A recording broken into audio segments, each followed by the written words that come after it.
और जो YouTube पर जुड़ रहे हैं आप सभी चैनल को सब्सक्राइब कर लें और शेयर जरूर करें। हमारे ऊपर प्रभु की कृपा है, ये हम कैसे पहचाने?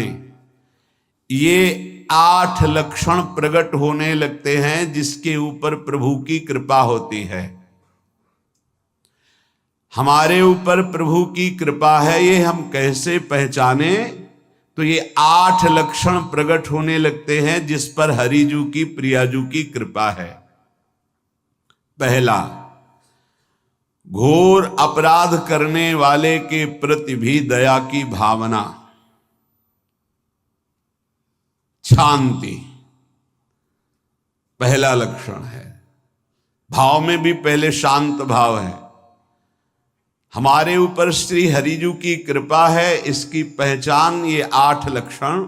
पहला, शांति, अर्थात घोर अपराधी के प्रति भी गुस्सा ना क्षमा करना, यह हरि की कृपा का लक्षण है।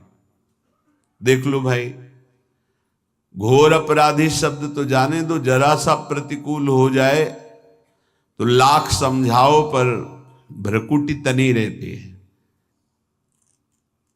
भला ऐसा है?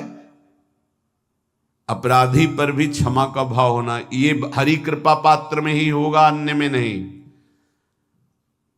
तो अगर अपने हृदय में ऐसा लगे कि ऐसा नहीं है तो हरिजू से प्रार्थना करनी चाहिए कि कृपा करो, मेरे में सामर्थ्य आवे। दूसरा, अनुसूया, वो किसी भी के प्रति कभी भी कोई दोष दर्शन ही नहीं करेगा। दोष कथन, दोष श्रवण की तो बात जाने दो। अनुसूया, दूसरों के गुणों में दोष ढूंढना, ये नहीं होता। हरि कृपा पात्र में नहीं होता। ये सब भजन के नाश करने वाले, जैसे पहला अपराधी पर क्रोध कर देना, तो माया ने भेजा इसीलिए था कि तुम्हारे साथ व्यवहार ऐसा करे कि तुम क्रोध करो। क्रोध करोगे तुम्हारी ऊर्जा शक्ति नष्ट हो जाएगी, अध्यात्म में जो चलने की थी। और कहीं तुमने संकल्प कर लिया तो भजन शक्ति नष्ट हो जाएगी। तो अगर भजन बल है तो गया, जरूर उसको दंड मिलेगा, पक्का मिलेगा, 100% मिलेगा, लेकिन आप खाली हो गए। ना भजन करने की वृत्ति रहेगी और ना भजन रहेगा, दोनों बात। अनुसूया, किसी के सद्गुणों में दोष देखना, गुणों में दोष ढूंढना, ये हरि कृपा पात्र में नहीं होता। ये बहुत मंगलमयी बातें हैं जिससे हमारा भजन मार्ग पुष्ट होता है। तीसरा, वो बाहर से और भीतर से पवित्र रहता है, हरि कृपा पात्र। शौचाचार का ज्ञान होना चाहिए, वस्त्र आपके पवित्र होने चाहिए, ये बाहरी जल रज आदि के द्वारा बाहरी पवित्रता।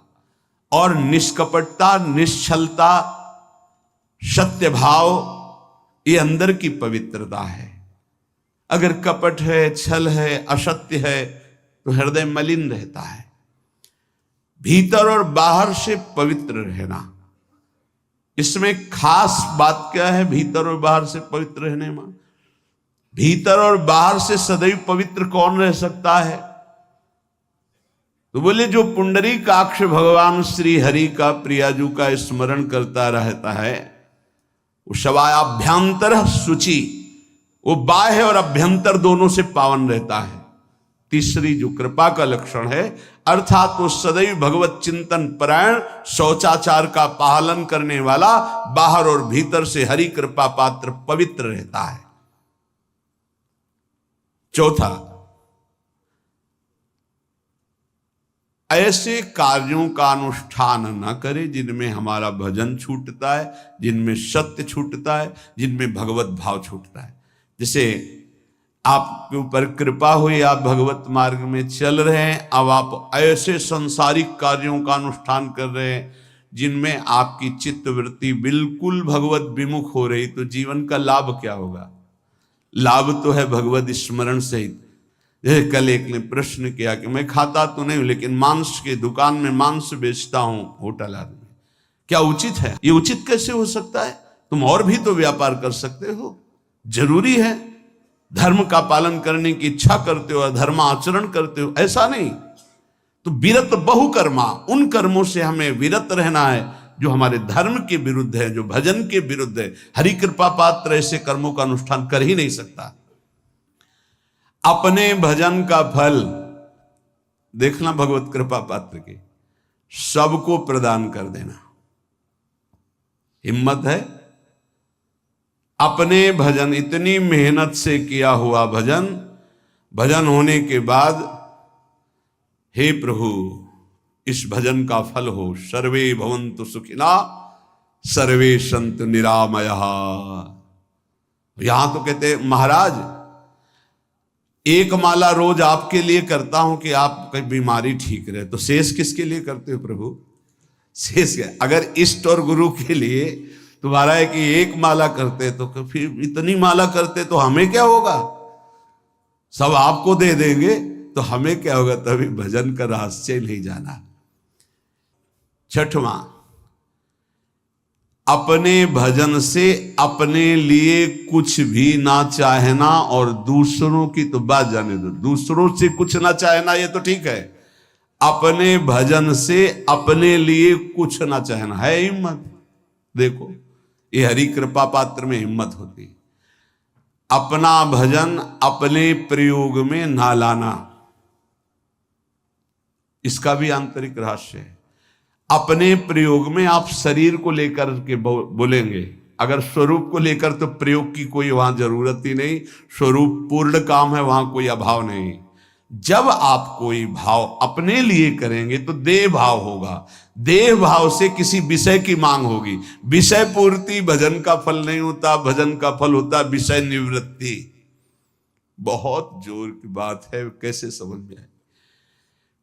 अपने भजन का भी फल अपने लिए नहीं, दूसरों से कुछ चाह रखना तो बात ही जाने दो, भजन से भी कोई अन्य सुख की चाह नहीं हुई। क्या चाहिए? भजन ही बनता रहे, भजन का फल भजन बनता रहे, खूब निरंतर जप करते रहे। सातवां, किसी भी मान सम्मान कीर्ति पद प्रतिष्ठा के मिलने पर हृदय का असंतुष्ट हो जाना, यह हरि कृपा पात्र का लक्षण होता है। प्रणाम नमस्कार जय हो तो हृदय में असंतुष्ट हो जाना चाहिए। कोई किंचन मात्र अभिमान न उदय हो जाए। प्रभु बचाओ, ये माया की चकाचौंध से बचा लो नाथ। कौन सा अपराध बन गया कि आपकी जय की जगह यहां हमको ऐसा सुनना पड़े। मान प्रतिष्ठा कीर्ति जिसके लिए बड़े बड़े लालायित रहते, हरि कृपा पात्र को विष की तरह चुभती है। और आठवां, किसी भी प्राणी समुदाय से संबंध ना रखते हुए सब पर दया की भावना, सब पर कृपा की भावना, सब पर करुणा मैत्री पर किसी से ममता नहीं। ये सूत्र बहुत व्यवहार में प्रयोग करने योग्य है। सबसे करुणा और मैत्री पर किसी से ममता नहीं। करुणा तो करी भरत जी ने, मैत्री भी की मृग से, पर ममता रहित नहीं रहे। ममता कर ली तो अगला जन्म हिरण का हो गया।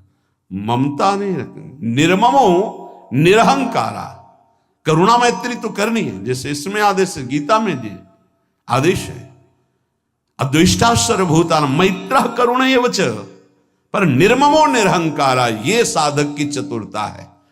प्राणी मात्र पर दया कृपा करुणा मैत्री, पर ममता नहीं। ममता किसी से, और यहां करुणा मैत्री ये तो गायब हो गई, केवल ममता रह गई है। अपने शरीर से ममता, शरीर संबंधियों से ममता, विषय भोगों से ममता, यही जहर है। संबंध में ये ममता ही जहर है, विचारों में अहंकार जहर है, कर्मों में ये आसक्ति जहर है। इसी जहर को मिटा दे तो जीवन मुक्त महापुरुष कर्म करते हुए, विषय सेवन करते हुए, वार्ता करते हुए, विचार करते हुए, बिल्कुल जहर रहित उसका जीवन हो गया। तो ये 8 बातें हरि कृपा पात्र में होती हैं, इनको बार बार सुनना, हृदय में धारण करना। और जो YouTube पर जुड़ रहे हैं आप सभी चैनल को सब्सक्राइब कर लें और शेयर जरूर करें।